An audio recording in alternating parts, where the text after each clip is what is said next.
அஸ்ஸலாமு அலைக்கும். மீண்டும் மாலை நேரத்துக்கான மிக முக்கியமான சில தகவல்களோடு தான் வந்திருக்கேன். வீடியோவை கடைசி வரைக்கும் பாருங்கள். தெரியாத நண்பர்களுக்கும் மறக்காமல் ஷேர் பண்ணுங்கள். வீடியோ பிடிச்சிருந்தா ஒரு லைக் பண்ணுங்கள், சப்ஸ்கிரைப் பண்ணுங்கள், மறக்காமல் பெல் பட்டனை ஆல் செலக்ட் பண்ணுங்கள். அப்போ தான் நான் போடுற ஒவ்வொரு தகவலும் உங்களுக்கு நோட்டிஃபிகேஷன் மூலம் கிடைக்கும். இது மாலை நேரத்துக்கான செய்தி.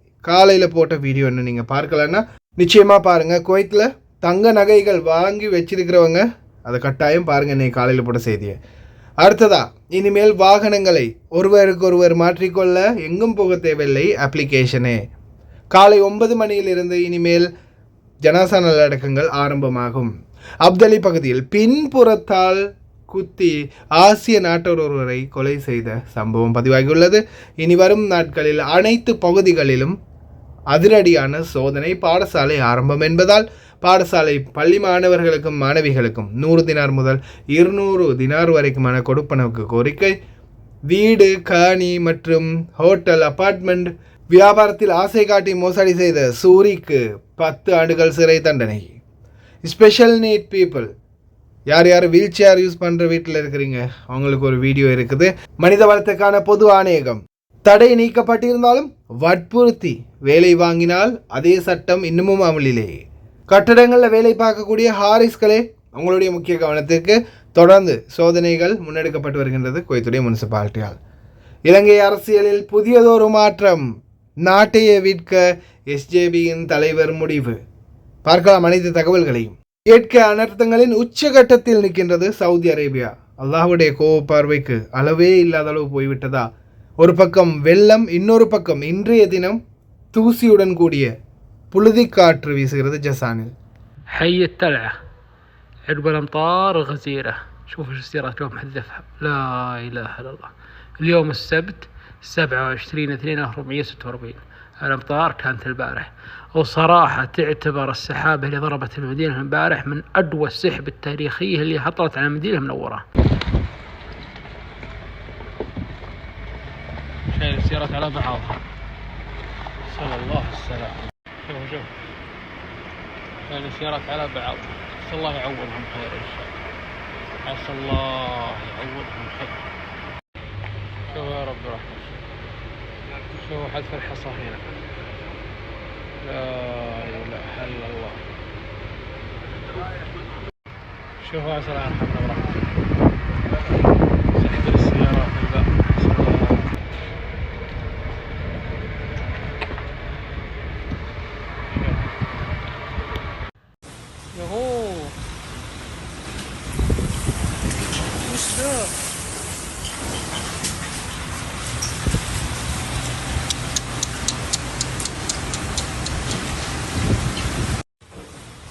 அடுத்ததாக இன்னொரு முக்கியமான தகவலையும் பார்த்துட்டு போயிடலாம். ஹவாலி பகுதிகள் ஒரு பேஸ்மெண்ட் ஒன்றில், கட்டடத்தில் பேஸ்மெண்ட் ஒன்றில் தீ விபத்து ஏற்பட்டிருக்குது.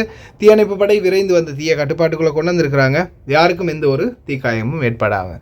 அதே மாதிரி இன்றைக்கி நான் ரோட்டால் வந்துக்கிட்டு இருக்கும் போதே பார்த்தீங்கன்னா யாரோ சிகரெட் பிடிச்சிட்டு வீசிட்டு போயிருக்கிறாங்க. அதையும் நான் தீயை அணைக்க வேண்டியதாகிடுச்சு. அல்ஹம்துலில்லாஹ். தீ அந்த மரங்களோடு சேர்ந்து பற்றி எரியறதுக்கு முன்னாடியே என்னுடைய கண்ணில் பட்டதால் சீக்கிரமாக தீயையும் அணைச்சிட்டு நான் அதே மாதிரி நியூஸ்கள் எல்லாத்துக்குமே அனுப்பியிருக்கிறேன். தயவு செய்து இதை அவேர்னஸ் பண்ணுங்கள், சிகரெட் பிடிச்சிட்டு வீசாதீங்க அப்படின்னு. வண்டியில் வந்துக்கிட்டு இருக்கும்போதே திடீர்னு பார்த்தீங்கன்னா சடனாக நான் ரோட்டில் வந்துக்கிட்டு இருக்கும்போதே ஒரு இடத்துல புகைஞ்சிக்கிட்டே இருந்துச்சு. என்னடா புகையுதே அப்படின்னு கிட்டே போய் பார்க்கும்போது யாரோ சிகரெட்டை பிடிச்சி வீசியிருக்கிறாங்க. அது காஞ்சி போன சில அந்த கார்ட்போர்ட் துண்டுகளில் பற்றி தீயாக பற்றிக்கிட்டு இருந்துச்சு. உடனே டக்குன்னு வண்டியில் அந்த தண்ணி எடுத்துகிட்டு போய் அணைச்சி விட்டுட்டேன் அல்ஹம்துலில்லாஹ். அதுக்கு பிறகு ஒரு அவேர்னஸ் பதிவையும் உடனடியாக நான் குவைத்துடைய சமூக ஊடகங்கள் அனைத்துக்குமே அனுப்பினேன். அந்த பதிவு நான் போட்டுக்கிறேன், கேளுங்க.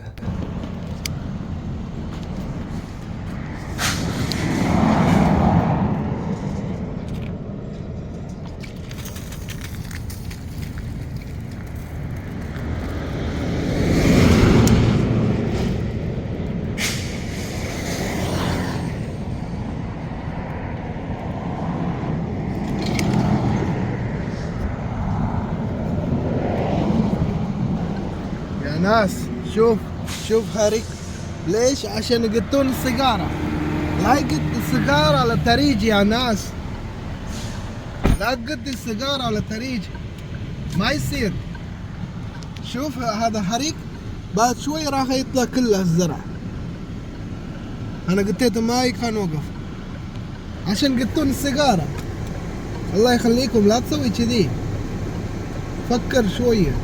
شرف سيجارة وقلتني من سيارة ما يصير. ايش فيكم؟ குவைத்துடைய முனிசிபாலிட்டி மீண்டும் அவங்களுடைய தடையையும் நீக்கியிருக்கிறாங்க. எங்கன்னு பார்த்தீங்கன்னா குவைத்துடைய மையவாடிகளில் ஜனாசா நல்லடக்கம் செய்யக்கூடிய மயான பூமிகளில் பார்த்தீங்கன்னா இப்போ என்ன பண்ணியிருக்காங்கன்னா இனி வரும் நாட்களில் 9 மணி காலை 9 மணியிலிருந்தே தொழுகை ஆரம்பித்து அதுக்கு பிறகு நல்லடக்கங்களை ஆரம்பித்து கொள்ளலாம் அப்படின்னு தெரிஞ்சுருக்காங்க. ஏன்னா இதுக்கு முன்னாடி பார்த்தீங்கன்னா இந்த சூடு காலம் என்றதால் இரவு நேரங்களில் மட்டும்தான் ஜனாசா நல்லடக்கங்கள் இடம்பெற்று வந்தது. இனி வரும் நாட்களில் காலை 9 மணியிலிருந்தே ஆரம்பிச்சிருவாங்க. அடுத்ததாக மிக முக்கியமான தகவல், கர்னல் முர்ஷித் அல் ஹுசைனி எதிர்வரும் நாட்களில் பாடசாலைகளின் ஆரம்பம் இருப்பதால் அனைத்து பகுதிகளிலும் கடுமையான சோதனைகளை மேற்கொள்ளப் போவதாகவும் தேடப்பட்டு வரும் குற்றவாளிகளையும் மற்றும் குவைத்திற்குள் தற்போது போதைப்பொருள் கலாச்சாரத்தில் அதிகமானவர்கள் கலந்திருப்பதும் மற்றும் போதைப்பொருள் விநியோகத்தில் ஈடுபடுவதும் தெரியவந்ததை அடுத்து ஒவ்வொரு பகுதிகளையும் ஒவ்வொரு குடியிருப்பு பகுதிகள் மற்றும் ஒவ்வொரு வெளிநாட்டவர்கள் அதிகமாக வசிக்கும் பகுதிகளிலையும் சோதனைகளை மேற்கொள்வோம் அப்படின்னு தெரிவிச்சிருக்கிறாங்க. குறிப்பாக குடியிருப்பு பகுதிகள் எல்லாம் பார்த்தீங்கன்னா குவைத்தி வீடுகள் இருக்கக்கூடிய பகுதிகள் சாதாரணமாக ஒவ்வொரு மந்தக்காவையும் வந்து என்ட்ரன்ஸ் எக்ஸிட் இந்த செக்கின் எப்படி இருக்கும்னா, உதாரணத்துக்கு இப்போ ரீசெண்டாக சல்வா பகுதிகளில் நடந்தது. சல்வா பகுதிகளில் சாதாரணமாக அந்த மரங்களுக்கு இடையால் ஹைவேக்களை தாண்டதுக்கு ஒரு சின்ன சின்ன கேப் இருந்திருக்கும். அந்த கேப்பில் கூட 2 போலீஸை நிறுத்தி வச்சுருந்தாங்க. அந்த மந்தகாவிலேருந்து ஒரு ஈக்காக்கா கூட வெளியே போக முடியாத அளவுக்கு ஃபுல் சரௌண்டிங்கையே ஃபுல்லாக சுற்றி வளைச்சி அதுக்கப்புறமா தான் சோதனை நடத்தினாங்க. அது மாதிரியான சோதனைகள் தான் எதிர்வரும் நாட்கள் இருக்கும். பாடசாலை ஆரம்பிக்கும் போது பாடசாலை மாணவர்களிடையே தேவையில்லாத எந்த ஒரு கலாச்சாரமும் பழக விடாமல் தவிர்க்கிறதுக்கும் இவங்க வந்து இந்த முன்முயற்சியை எடுத்திருக்கிறாங்க. தயவு செய்து ரொம்ப கவனமாக இருங்க. வெளியில் போகிறவங்க சிவில் ஐடியோடு போங்க. அப்தலி பகுதிகளில் கண்டெடுக்கப்பட்ட சடலம். பாதுகாப்பு படையினர் மற்றும் தடவியல் சான்றுகள் சம்பவ இடத்திற்கு வந்து உடலை பரிசோதித்த போது முதுகில் கூர்மையான ஒரு பொருளால் குத்தியதால் அந்த குத்தப்பட்ட காரணத்தால் உயிரிழந்திருக்கலாம் என்பது தெரிய வந்துள்ளது. இது குறித்து அரசு தரப்பு வழக்கறிஞர்கள் தகவல் தெரிவிக்கப்பட்டதை அடுத்து குற்றவியல் சந்தேகத்தின் பேரில் வழக்கு பதிவு செய்யப்பட்டு உடலை அப்புறப்படுத்த உத்தரவிட்டுள்ளார்கள். அது மட்டுமல்லாது தற்போது தடவியல் துறைக்கு இந்த உடல் மாற்றப்பட்டிருக்குது. அப்தலி பகுதிகளில் தான் இந்த சம்பவம் நடந்திருக்குது. இந்திய நாட்டவரா இல்லை இலங்கையரா இல்லை வேறு நாட்டவர்களா அப்படின்னு சொல்ல தெரியலை. ஏன்னா ஆசிய நாட்டவர் அப்படின்றதான் மென்ஷன் பண்ணியிருக்கிறாங்க. இதுக்கு அப்புறமா தான் இந்த தகவலுக்குரிய உண்மை நிலை என்ன, யார் இறந்திருக்காங்க அப்படின்றது தெரிய வரும். ரொம்ப கவனம். குறிப்பாக அப்தலி பகுதிகளெல்லாம் தயவு செய்து இந்த வண்டி ஓட்டுநர்களே, வண்டியில் ஏதாவது சத்தம் கேட்டாலும் சரி, யாராவது வண்டியில் சடனாக வந்து நிறுத்தினாலும் சரி, ரோட்டில் யாராவது ஹெல்ப் கேட்டாலும் சரி, முடிஞ்சால் அவங்களுக்கு ஹெல்ப் பண்ணணுன்ற ஒரு மனசு இருந்துச்சுன்னா 112 அடித்து இந்த ஏரியாவில் இந்த சரௌண்டிங்கில் ஒருத்தருக்கு ஹெல்ப் தேவை அப்படின்னு சொல்லிவிட்டு கிளம்பி போயிட்டே இருங்க. நிறைய பேருக்கு வந்து இந்த வழிப்பறி கொள்ளைகள்லாம் சிக்கியிருக்கிறாங்க. அதே மாதிரி ரீசெண்டாக ஒருத்தருக்கு வந்து பார்த்திங்கன்னா அடித்து அவரை தள்ளி விட்டுட்டு வண்டியை கூட பிடிங்கிட்டு போயிருந்தாங்க. இந்த மாதிரியாக கூட இருக்கலாம். தயவு செய்து கவனம். வண்டியில் ஏதாவது சத்தம் கேட்டாலும் ஆட்கள் இருக்கக்கூடிய இடத்துல போயிட்டு நிப்பாட்டி செக் பண்ணிக்கோங்க. பகல் நேரங்களில் சாதாரணமாக காலையில் 11 மணியிலிருந்து 4 மணி வரைக்கும் வேலை செய்யக்கூடாது அப்படின்ற ஒரு உத்தரவிட்டிருந்தாங்க குவைத்துடைய மனித வளத்துக்கான பொது ஆணையகம். அந்த உத்தரவை வந்து இப்போதைக்கு நீக்கி இருக்கிறாங்க. சரி, இந்த உத்தரவு இல்லை, இனி நீங்கள் வந்து மதிய நேரத்தில் வேணுமென்றாலும் வேலை பார்க்கலாம் அப்படின்றத தெரிவிச்சிருக்கிறாங்க. ஆனாலும் சட்டம் இன்னமும் அமுலில் உள்ளது. தொழிலாளர்களுடைய விருப்பத்தை மீறியோ அல்லது பலாத்காரமாகவோ அவங்கள வந்து பலவந்தப்படுத்தியோ வேலை செய்ய வைக்க முடியாது. அப்படி வேலை செய்ய வைத்தால் ஏதாவது ஒரு முறைகேடான விடயங்களில் ஈடுபட்டாலோ 24 93 61 92 என்ற வாட்ஸ்அப் இலக்கமூடாக உடனடியாக உங்களுடைய புகார்களை நீங்கள் தெரிவிக்கலாம் அப்படின்னும் தெரிவிச்சிருக்காங்க மனித வளத்துக்கான பொது ஆணையகம். வாகன உரிமை பரிமாற்ற சேவை தற்போது செஹல் அப்ளிகேஷன் மூலம் ஆரம்பமாகி உள்ளது. விற்பனையாளர் மற்றும் அதை பெறுபவர் செஹல் அப்ளிகேஷன் மூலம் இந்த செயலியின் மூலம் அவருடைய வாகனங்களை இன்னொருவருக்கு விற்க முடியும். இனிமேல் எங்கேயுமே போகணும்ன்ற அவசியம் இல்லை. டைரெக்டாக விற்கிறவரும் வாங்குபவரும் செஹல் அப்ளிகேஷன் மற்றும் மொபைல் ஐடியை பயன்படுத்தியே அவங்களுடைய வாகன பரிவர்த்தனைகளை பண்ணிக்கொள்ள முடியும். இது வந்து ஷூனில் இருக்கிற குறிப்பாக மந்தூக் வீசாவில் இருக்கிறவங்களுக்கும் இது சாத்தியக்கூறாகும். பாருங்கள் இன்ஸ்ட்ரக்ஷன். نقل ملكية مركبة على تطبيق سهل. نضغط على خدمات وزارة الداخلية، خدمات المرور، نقل ملكية مركبة، نختار رقم اللوحة ونوع النقل، ونكتب الرقم المدني للمالك الجديد. الخطوة الثانية راح يوصل إشعار حق الطرف الشاري، يضغط على الطلب وبعدها موافقة. راح ننتقل حق صفحة الدفع حق التأمين، ندخل المعلومات البنكية للدفع حق التأمين. الخطوة الثالثة بعدين راح يوصل إشعار استكمال العملية للبائع، ندخل على الطلب ونرفق مستند إثبات قبض الثمن وندفع رسوم النقل.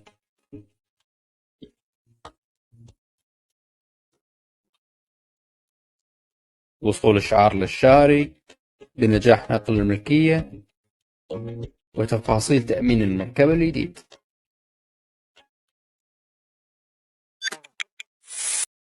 சயீத் தௌஃபிகி பரிந்துரைக்கின்றார். புதிய கல்வியாண்டிற்கான பொருட்களை வாங்குவதற்காக ஒவ்வொரு குவைத் பெண் உயர்நிலை பள்ளி மாணவிக்கும் 200 தினார்களையும் ஒவ்வொரு ஆண் மாணவர்களுக்கு 100 தினார்களையும் வழங்க வேண்டும். புதிய பள்ளி ஆண்டுகளுக்கான பொருட்களை வாங்குவதற்கு அவர்களுக்கு இந்த பண உதவி மிக அவசியம் என்பதையும் தெரிவித்திருக்கின்றார். குவைத்துடைய கல்வி அமைச்சு இது முன்னெடுக்கணும் அப்படின்னு கோரிக்கை வச்சிருக்கிறாங்க. ஏன்னா இந்த நாட்டை பொறுத்தவரையில் நம்ம நாட்டிலேயே பள்ளி பொருட்கள்லாம் ரொம்ப விலை, இந்த நாட்களில் தலைகீழாக நிற்கிது இப்போதைக்கு விலை.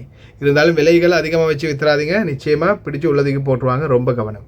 அடுத்ததாக மிக முக்கியமான ஒரு தகவல், உள்துறை அமைச்சர் ஷேக் ஃபஹத் யூசுப் சவுத் அல் சபா அவர்கள் டெலிவரி நிறுவனங்களுக்கு புதிய வாகன உரிமங்களை வழங்குவதை நிறுத்தவும், விதிமுறைகள் மற்றும் நிபந்தனைகளின்படி பழைய வாகனங்களை புதிய வாகனங்களுடன் மாற்றவும் அனுமதிக்கும் முடிவை வெளியிட்டுகின்றார். போக்குவரத்துக்கு இடையூறு இல்லாத ஒரு தலைமையக நிர்வாகத்திற்கு இருக்க வேண்டும்.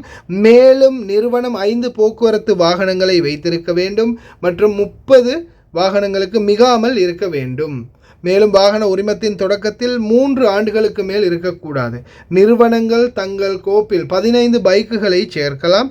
நிறுவனங்கள் பைக் ஓட்டுபவர்கள் நிறுவனத்தின் லோகோவுடன் கூடிய அவருடைய ஆடையை அணிந்திருக்க வேண்டும். டெலிவரி பெட்டிகளிலும் லோகோ மற்றும் லைட்டுகள் நிறுவப்பட வேண்டும். அதே போல பிரதிபலிப்பு நாடாக்கள், ஹெல்மெட் அணிய வேண்டும். நெடுஞ்சாலைகள் மற்றும் ரிங் ரோடுகளில் வாகனங்களை பயன்படுத்தக்கூடாது, அதிவேக சாலைகளை பயன்படுத்தக்கூடாது. மீறுபவர்கள் உடனடியாக நாடு கடத்தப்படுவார்கள். டெலிவரி ஓட்டுநர்களே கவனமாக இருங்க. குவைத் முதலீட்டாளர்களுக்கு பண மோசடி மற்றும் கற்பனையான அடுக்குமாடி குடியிருப்புகள் மற்றும் ஹோட்டல் மற்றும் சில இடங்கள் இருப்பதாக அதை போலியாக சித்தரித்து அதை விற்ற குற்றச்சாட்டின் பேரில் ஒரு சிறிய குடியிருப்பாளருக்கு 10 ஆண்டுகள் சிறை தண்டனையும் 3 மில்லியன் தினார் அபராதமும் விதிக்கப்பட்டுள்ளது. இந்த தீர்ப்பை கஷேஷன் நீதிமன்றம் உறுதி செய்கின்றது. அதே போல இன்னொரு அமைச்சர் 188 மில்லியன் தினார்களை ஊழல் பண்ணின ஒரு அமைச்சருக்கு எதிராகவும் குற்றச்சாட்டுகள் முன்வைக்கப்பட்டிருக்குது. அவரையும் விரைவில் என்ன மாதிரி தண்டனை கொடுப்பாங்கன்னு தெரியல, அவரையும் விரைவில் வெளிக்கொண்டு வருவாங்க அவருடைய குற்றச்செயல்களோட. குவைத்தை பொறுத்த வரையில் இந்த ஆசை காட்டி மோசம் செய்கிற கும்பல் இன்றைக்கு வரைக்கும் இருக்கிறாங்க தான். இப்போ ரீசெண்டாக கூட எனக்கு ஒரு வீடியோ ஒரு ஃபோட்டோ அனுப்பியிருந்தாங்க. இலங்கையில் சந்தன மரக்கன்றுகளை நடுறதுக்கு ஒரு கூட்டம் வெளியாகி இருக்குது. நல்ல அதிகமாக பணம் பார்க்கலாம். இந்த இருக்குது பாருங்கள், இதுதான் சந்தன மரக்கன்று. இந்த சந்தன மரக்கன்றை நீங்கள் 5 வருஷமாக எப்படியாவது வளர்த்து எடுத்துட்டிங்கன்னா அதுக்கப்புறமா உரிக்க காசு தான் அப்படின்ற மாதிரி ஒரு சிலர் சொல்லி அதுக்கப்புறமா அந்த கன்றுகளை கொடுக்கறது, அதற்கு டானிக், அதுக்கு மருந்து, அதுக்குரிய அந்த இரசாயனங்கள், பசலைகள், அந்த புரோட்டீன், இந்த மரம் நல்லா செழிப்பாக வளரணும் அப்படின்னு அதுக்கப்புறமா வச்சு மெதுவாக கொஞ்சம் கொஞ்சமாக அவங்கள கறந்துக்கிட்டே இருக்கிறாங்க. கடைசியில் மரம் வளர்ந்த பிறகு தான் இது என்ன மரம்டா, இது எல்லாம் எங்கேருந்துடா பட்டை வருது, எங்கேருந்துடா சந்தனம் வருதுன்னு தெரியாமல் தலையை பிச்சுக்குவாங்க. அதனால் தயவு செய்து ரொம்ப கவனம். இந்த மாதிரி ஏமாற்றுக்காரர்கள் இங்கேயுமே நிறைய பேர் இருக்கிறாங்க. இப்போ ரீசெண்டாக கூட பார்த்தீங்கன்னா திருட்டு வாகனத்தை விற்று ஒரு நபர் பிடிப்பட்டுக்கிறாரு, வாங்கினவரும் பிடிப்பட்டுக்கிறாரு. கடைசியில் பார்த்தா வண்டி திருட்டு வண்டி, வேறொரு வண்டியோடைய நம்பர் பிளேட்டை திருட்டு வண்டியில் போட்டு விற்றுருக்குறாங்க. தயவு செய்து ரொம்ப கவனம். அதே போல் குவைத்தில் அனைத்து பகுதிகளிலையும் அதிரடியான சோதனைகளை மேற்கொண்டு வராங்க குவைத்துறை முனிசிபாலிட்டி. இந்த நாட்களில் பார்த்தீங்கன்னா மிக முக்கியமான ஒரு விடயம் என்னென்னா, கோயத்துறை முனிசிபாலிட்டி வந்து புதிதாக கட்டக்கூடிய அந்த அப்பார்ட்மெண்ட்கள் பில்டிங்களில் கன்ஸ்ட்ரக்ஷன் சைடுகளில் வந்து சோதனை பண்ணுவாங்க. அந்த நேரத்தில் ஏதாவது ஒரு விதிமீறல்கள் இருந்தால் உடனே ஹாரிஸ் யார் இருக்கிறாங்களோ தால் அத்தீனி பத்தாக்கா அப்படின்னு கேட்டு உங்கள் பத்தாக்காவில் தான் அந்த முக்காலஃபா போடுவாங்க. அப்போ அந்த பெலதியாவுடைய முக்காலஃபா உங்கள் சிவில் ஐடியில் ஏறிடுச்சுன்னா நீங்கள் வந்து கம்பெனிக்கு சொல்லியோ இல்லை முதிர்ட்டு சொல்லியோ அதை கட்டினா வேறு விஷயம். சிலர் வந்து தெரியும் தானே கட்ட மாட்டாங்க, இந்த கட்டுறேன் நாளை கட்டுறேன் அன்னை கட்டுறேன்னு கடைசியில் கன்ஸ்ட்ரக்ஷன் முடிஞ்சு மாசலாமா சொல்லிட்டு போயிடுவாங்க. அந்த ஃபைனோட அப்படியே நீங்கள் இருப்பீங்க, நாட்டுக்கும் போக முடியாது ஃபைனை கட்ட முடியாமல். ரொம்ப கவனம், இந்த விஷயத்தில் ரொம்ப கவனமாக இருங்க. அதே மாதிரி என்வாயன்மெண்ட் அத்தாரிட்டி பாருங்கள், ஒவ்வொரு கட்டடங்களை கட்டி சும்மா போட்டு வச்சுருக்கீங்க, கட்டுமானங்களை மட்டும் செக் பண்ணாதீங்க, கட்டி இந்த மாதிரி சும்மா போட்டு வச்சுக்கிற இடங்களையும் செக் பண்ணி பாருங்க அப்படின்னு ஒருத்தர் கோரிக்கை வச்சிருக்கிறாரு. تونا واصلين محمية الجهرة المبنى. يا سلام، هذا زرع هم مهتمين فيه، شلون بيهتموا بالمحمية؟ اسمع وانا اخوك، المبنى هذا متبرعين فيه تبرع، هذا مو هم بانينهم بفلوسهم، هذا مواطن حاله من حالي من حالك من فلوسه. اسكت. هذا بني على نفقة أحد المحسنين. مثل ما تشوفون المبنى اللي وراكم يهوهي لأنه غير صالح للاستخدام، مكيفات خربانة عزكم الله، الحمامات الجورة مالت المجاري يدزون فيهم كتب، يا جماعة سووا، يا جماعة صلحوا، عمك أصمخ. لذلك هذا يقع على عاتق الشؤون الهندسية. مديرهم فهد، ما ادري اقول لك مساك الله بالخير ولا اقول لك صباح الخير. اخوي فهد، انت مدير الهندسيه ويقع على عاتقك الصيانه والمنتلس لكل مرفقات الهيئه العامه للبيئه. لذلك انا دريت ليش الطراد تصلح يم طرادي، لان هم هذا طلعت، يعني هذه الشغله طلعت من وظائف اخونا فهد، من وظائف اخونا فهد الشؤون الهندسيه البحث وهي الطراريد. فعلى طول احنا قبل فترة او كم يوم لما حطينا فقط لصورة المحمية، وهذا الشيء من اختصاصه، انا ما كنت ادري ان هم الطراريد من اختصاصه. لذلك على طول اول ما حطينا صورة المحمية لقيت الطراد يم طرادي قاعد يسوونه. شنو تبي تبين لي يا اخوي فهد؟ ان انت قاعد تشتغل؟ يا اخوي فهد، الاخت سميرة لما special Needi people wheel chair, சாதாரணமாக சில மாமாக்களுக்கு வந்து பாபாக்களுக்கு வண்டியிலே ஏற முடியாது, அவங்களால இறங்கி தரையில் கால் வைக்க முடியாது, ஃபுல்லாகவே வீல் சேர் தான். அந்த மாதிரி ஆட்களுக்கு சிலர் வந்து வண்டிகள் வந்து இந்த பெரிய ஆம்புலன்ஸ் மாதிரி வண்டிகள்லாம் பிடிக்காது, அப்படியானவங்களுக்கு சூப்பரான ஒரு செட்டப் ஷோய்களை இப்போ செஞ்சு கொடுக்குறாங்க. السلام عليكم يا اخواني، كيف الحال؟ هذا الفيديو للفائدة. أنا صار لي من فترة أدور شركة تسوي لي كرسي لأصحاب الهمم، اللي هو يدخل ويطلع في السيارة. طبعا يدخل ويطلع في السيارة بريموت. في شركات تسويها أتوقع، بس نفس هذه الميزة أنا كنت أدورها، أن هذا الكرسي في نفس الوقت يتحول ويلشير. تجيب الكرسي تحطها، توصل فيه هاي القاعدة مال التواير، تفصل الكرسي على التواير ويتحول ويلشير. لا يحتاج انك انت تشيل الشخص او تنقل الشخص او شو ما كان، فقط انك توصل هاي القاعدة بالكرسي خلص يتحول ويلشير. وبعدين لما ترجع مرة ثانية للسيارة، تفصل الكرسي هذا مرة ثانية للسيارة، وهالكراسي عفوا هالتواير تحطهم عندك في الدبة، مرة ثانية بالريموت ترجع الكرسي داخل في السيارة. يا اخواني للفائدة، اللي عنده شخص او شيء يكون نفس هذا. شوف الحين مجرد تضغط على الريموت، ما يحتاج انك انت تجلس تعدل او انك تسوي، هو روحه اوريدي مبرمج، انك بس انت تضغط على كبسة زر واحد خلاص تظل ضاغط عليه وهو اوتوماتيكلي داخل. وهذا يا اخواني نفس ما قلت لكم للفائدة. هاي ارقامهم، الموضوع مش اعلان ولا شيء، لان انا وايد عانيت ووايد دورت لين حصلت هاي الشركة هاي المواصفات. والله يكتب لنا الأجر إن شاء الله. வீடியோ காட்டி நீங்களும் இந்த மாதிரி பாபா மாமா கிட்ட ரிக்வஸ்ட் பண்ணி பாருங்கள்.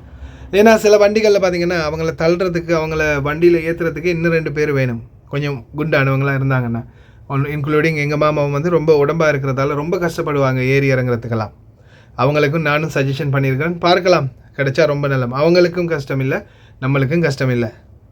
பெரிய ஒரு வீல் சேரையும் தூக்க வேண்டிய அவசியம் இல்லை. அனுரகுமார திசாநாயக் ஒரு கதை ஒன்று சொன்னார். எஸ்ஜேபியினுடைய தலைவர் சொல்லக்கூடிய ஒரு முக்கியமான ஒரு கருத்து. சிங்களம் தெரிஞ்சவங்க கேளுங்க, தெரியாதவங்களுக்கு விளக்கு. අජිත් ප්‍රේමදාස කියන මේ ළඟදී මම අහගෙන හිටියා මේ දුප්පත් පාසල් තියෙනවා 10100කට වඩා වැඩි ගාණක්. ඒ හැම පාසලකටම දානපතිය සම්බන්ධ කරනවා. ඒ කියන්නේ ඉස්කෝලේ වියදම් කරන්න කෙනෙක් හොයලා දෙනවා. ඊට පස්සේ ප්‍රශ්නයක් ආවා Facebook වල හරි මේව. ඔයාට කොච්චර මෙහෙම 10000 ගණන් හොයන්නේ කොහොමද කියලා. ඊට පස්සේ ආ කතාවකදී කියනවා කොටසක් හොයන එක එයා බාර ගන්නවා. බාර ගන්න කට්ටියක් හොයන එක. අනිත් ඔක්කොම විදේශ තානාපතිවරුන්ට බෙදලා දෙනවා. එංගලන්ත තානාපතිතුමාට කියන කෝටිපති මෙච්චර හොයන්න ඕන අපි ඉස්කෝලේ බලා ගන්න.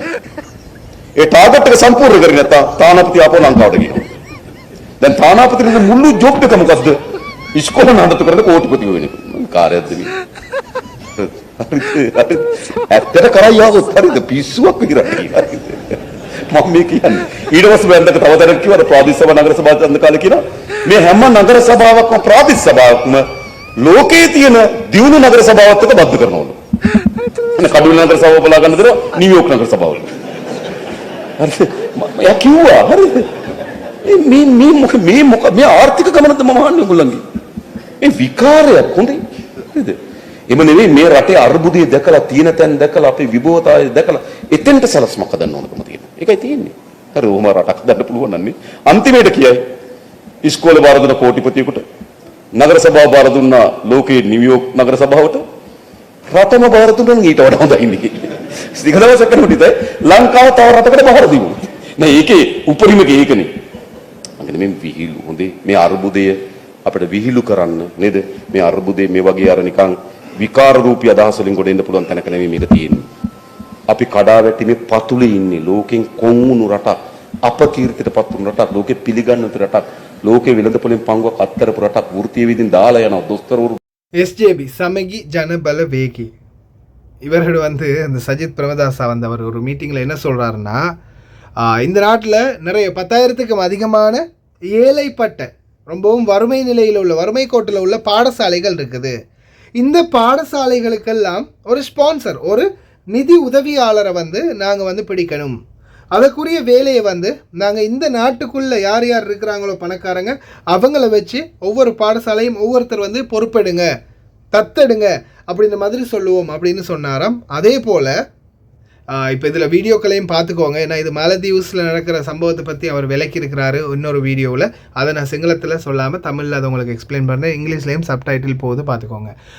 அதே போல் அவர் என்ன சொல்கிறாருன்னா, வெளிநாடுகளில் இருக்கக்கூடிய ஒவ்வொரு தூதுவர் அம்பாசிடர்களுக்கு அவங்க என்ன உத்தரவு போடுவாங்கன்னா, ஒவ்வொரு பணக்காரனை ஒவ்வொரு பாடசாலைக்கு பிடிச்சு கொடுக்க வேண்டியது அம்பாசிடருடைய வேலை. ஒவ்வொரு பாடசாலையை அவங்க தத்தெடுக்கணும். அப்படி செய்யலைன்னா அம்பாசிடர் உடனே நாங்கள் நாட்டுக்கு எடுத்துருவோம், வேறொருத்தர் அந்த இடத்துக்கு போட்டுருவோம் அப்படின்னு வந்து சொல்லியிருக்காரு. அதே மாதிரி நகர சபைகளை எல்லாம் வெளிநாட்டு நகர சபைகளோடு இணைக்கணும். ஒவ்வொரு கிராமத்தில் இருக்கக்கூடிய கிராம சேவை யூனிட்ல இருந்து நகர சபை வரைக்குமே, முனிசிபாலிட்டி வரைக்குமே எல்லாமே வெளிநாட்டு ஒவ்வொரு நாடுகளுடைய நகர சபைகள் மாதிரி, முனிசிபாலிட்டி மாதிரி, ஒவ்வொரு டிவிஷனல் செக்ரட்டரியேட் மாதிரி வரணும் அப்படின்னு தெரிவிச்சிருக்கிறாரு. அப்போது எந்த பக்கம் பார்த்தாலும் நாட்டுக்கு ஏதாவது ஒரு வகையில் பிச்சை எடுக்கிறதுக்கு தான் ஒவ்வொரு அரசியல்வாதியும் முயற்சி பண்ணுறாங்க. நாட்டுடைய வளங்கள் இப்போ நீங்கள் இந்த பார்க்கக்கூடிய வீடியோ வந்து பார்த்தீங்கன்னா, இது வந்து மாலைத்தீவை பொறுத்த வரையில் ஒரு தீவு, பேர்லேயே இருக்குது அது ஒரு தீவாக இருந்தாலும் மாலைத்தீவு மக்கள் அவங்களுடைய 3 மாத சம்பளம், அவங்க அந்த நாட்டில் 3 மாதம், ஆஃப்டர் ஆல் 3 மாதம் சம்பாதிக்கிறத இலங்கை பிரஜை ஒருத்தர் இலங்கைக்குள்ளே இருந்து சாதாரண பாமரன் கடல் தொழிலாளி ஒருத்தர் மாலத்தீவில் சம்பாதிக்கிற சம்பாத்தியத்தை கூட சாதாரண ஒரு பாமர தொழிலாளர் இலங்கையில் ஒரு வருடத்துக்கு சம்பாதிக்க முடியாது.